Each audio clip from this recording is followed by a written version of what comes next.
we were with a client today, and this is something that we noticed. This is like a change of topic. I'm not going to talk about farming. We're going to talk about business, and I'm going to talk about business models and purpose and profitability, and then leave you with two questions that I think will help you in the future with your business.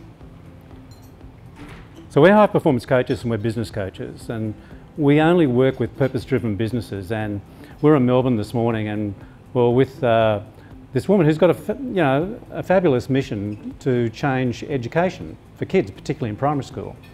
And so she's got a tough job, trying to get in to talk to principals and get them to take on this quite profound program that helps teachers teach the whole child.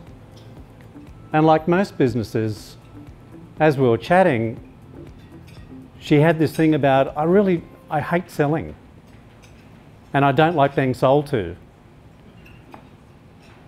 And I seem to stumble, and then I put myself under a lot of pressure, and I get really anxious that I might get it wrong. And I said, well, here's the thing. In about 2005 to 2008, virtually every market in the world changed. It shifted, and we ended up with a thing called the global financial crisis. And what a lot of people didn't notice, and a few did, was that we moved from a supply-driven economy, not just here but all around the world, to what we call a demand-driven economy. That prior to that time, most markets, there was abundant demand. You just had to put your shingle out, and you had people showing up at the door. And then all of a sudden, by about 2010, demand had shrunk, it had fractured in most markets, become very narrow and niche-based, and businesses all of a sudden had competition everywhere they turned. It didn't matter what market they were in abundance. That becomes challenging because then you end up with products and services that are commoditised, and unfortunately, when that happens, prices start to go down, and the correlation between cost and price is broken. Anyone had the experience of having to sell stuff below cost because the market doesn't seem to correlate with what it costs you to produce what you produce? Yeah. And so you've really experienced that a lot more than most other markets. And so this is what she was experiencing, and I said, well, the issue that you've got is you've designed your business 10 years ago for a supply-driven market. When she first started, she had heaps of schools that wanted to work with her. Now all of a sudden she's got this competition everywhere, and she's really struggling. Now the beautiful thing for her is that rather than trying to sell, I said it's now you need to help people to buy. And so that's a real difference. Well, the only way you can do that is if you know who your core customer is. If you don't know who your core customer is, and not only what they think, but what they feel in their heart, what their values are, and these are the ones that you actually want to do business with. Now, for farming, that could extend to having to know who your end users are going to be for what it is that you produce. Now, if you're a small operator, you might decide to go directly to your market, directly to your end users. Is one way to go. But you might have multiple core customers, like the middle people that you deal with are core customers too. Which ones of those do you want to deal with? Our brother-in-law, who's in cattle and sheep, he said, the sale yard system's broken. All of a sudden the sale yards, certainly around this region and going down up towards Sydney, no one's selling anything. Only one buyer's turning up. Prices are crashing. So what do? When things aren't working, we usually say you just need to stop and take a deep breath and start to rethink things and redesign things for demand. There's no other way. If you keep trying to bash your head against the brick wall's going to fall on top of you in the market that it is today. Unfortunately, it's become much more complex And there's many more influences than there used to be. So think about, you know, regenerative agriculture for me is all about health. It's about healthy soils, healthy farms, healthy farm businesses, healthy farmers, healthy people, healthy consumers, healthy food, healthy fibre, and a healthy planet. Rochelle talked about B Corps, and that's part of what B corporations are all about. How do we redesign our businesses so they are driven by purpose? And purpose comes back to, what are your personal core values? What's really important to you? The work that Ellen and I do, we know that if people aren't doing something that they love and that they're really good at every single day, sure, you have ups and downs and challenges, but if you're not at least coming from that base, the downside, unfortunately, is that you're not going to love it for very long. And that just becomes about the money. Now, I've been in business since I was 18, so I understand cash flow. I understand the ups and downs of profit. My first business when I was 18 that I bought was a milk run. And I had the privilege of working 16 hours a day, 2 shifts a day, 2 8-hour shifts a day, 3 a.m. to 11 a.m. and then 3 p.m. to 11 p.m, 7 days a week. And I did that for 11 years. Thank God someone came along and bought it off me. They must have been crazy.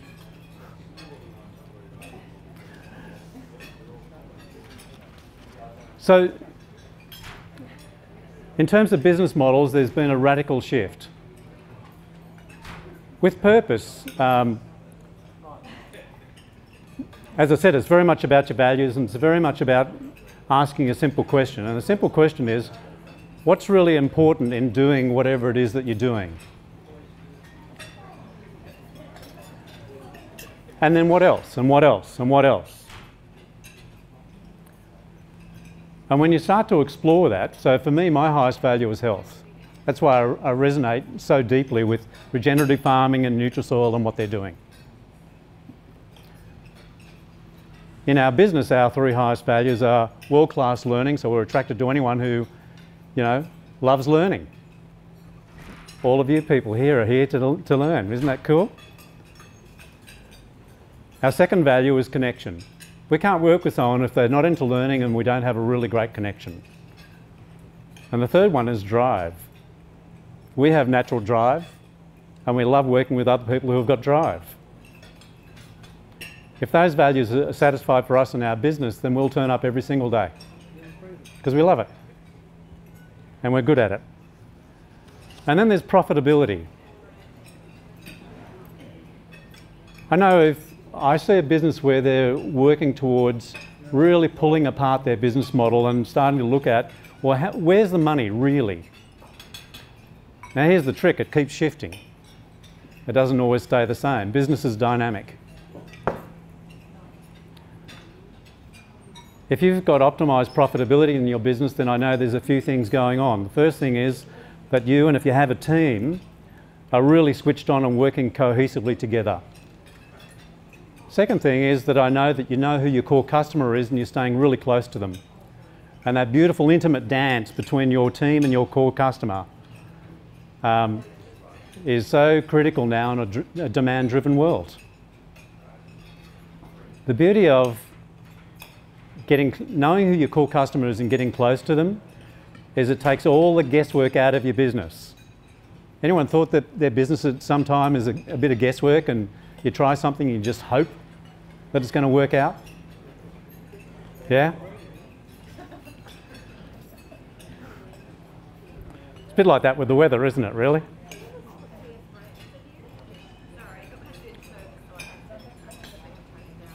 And so when you know what all the variables are and you've got a team that works really well and you're really close to your core customer, then it's a matter of how can we layer and optimise our profitability, not just have one strand. How can we layer our cash flow and even it out as best we can?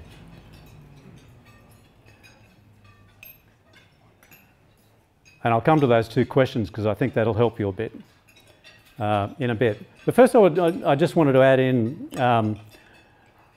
the work that we're doing with Nutrasoil. Rochelle sort of asked me to talk about leadership.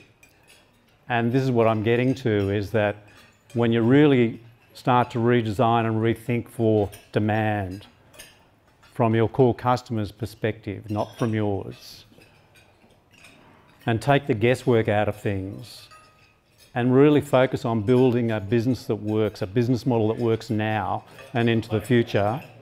I'll just talk about what we're doing with Nutrasoil. So Nutrasoil do strategic thinking and strategic planning, which are two separate things. Quite often people talk about strategic planning and they end up with a doorstopper and they don't look at it again in terms of their plan. So Nutrasoil has a one-page strategic plan that looks at the next 90 days. So they drive 90-day missions. Then they look at the next year and the next 3 years, all within that context.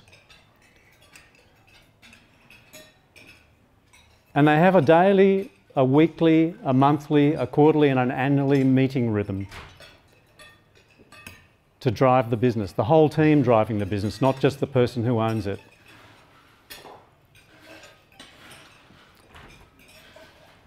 If you have a team, would you like to have a business where the whole team drives it with you? That'd be great. Wouldn't it be great, eh? Rather than people just showing up to do the work and thinking about the business and how to move it forward and fully participating in the thinking of that. It changes the game. It really does.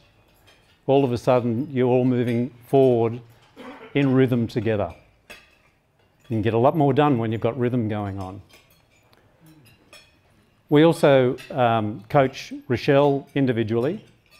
We coach the team and we coach the whole business. So it's a holistic approach. We look at everything. We look inside the business, we look outside the business, we look at marketing, we look at sales. We look at the numbers. All on a regular basis within a particular framework, a structure. We've worked through their core purpose, their core values, so they're really clear about that.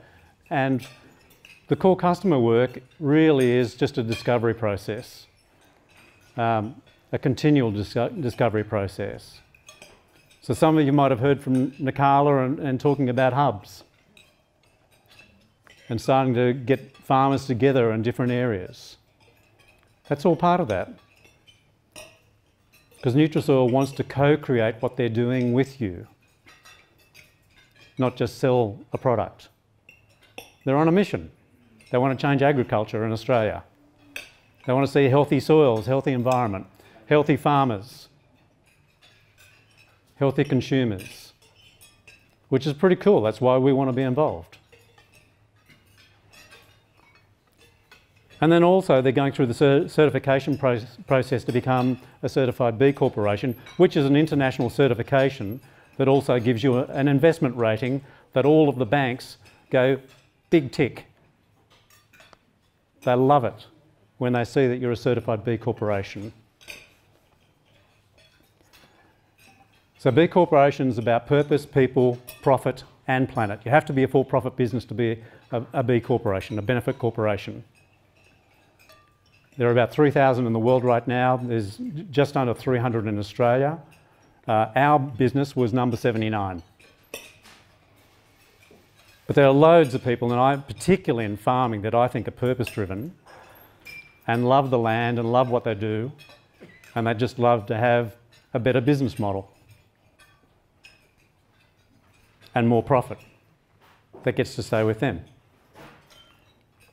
So here's the two questions that I want to leave you with. The first one is, but how could we? So sometimes we'll work with a business like, what would it take to double the business, the profitability of the business in the next 6 months, next 12 months? And they go, oh, we hire more people. Well, that adds more cost. We could work harder. We'll get exhausted.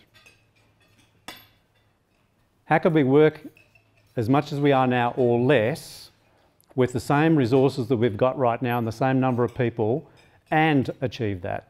but how could we? And you might not have the answer today. Just keep asking that question, but how could we? And the final question is,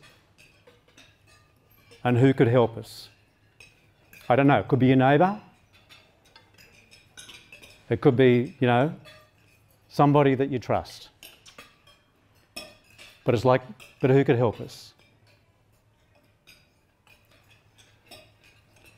So there are two questions and to leave you with, and I'm sure a lot of you are designing your business towards demand because you know that being a supply-driven business is a dead end. It ain't going to work anymore, unfortunately. And we see a lot of businesses going under because they don't even know that the game has changed and changed dramatically. So thank you.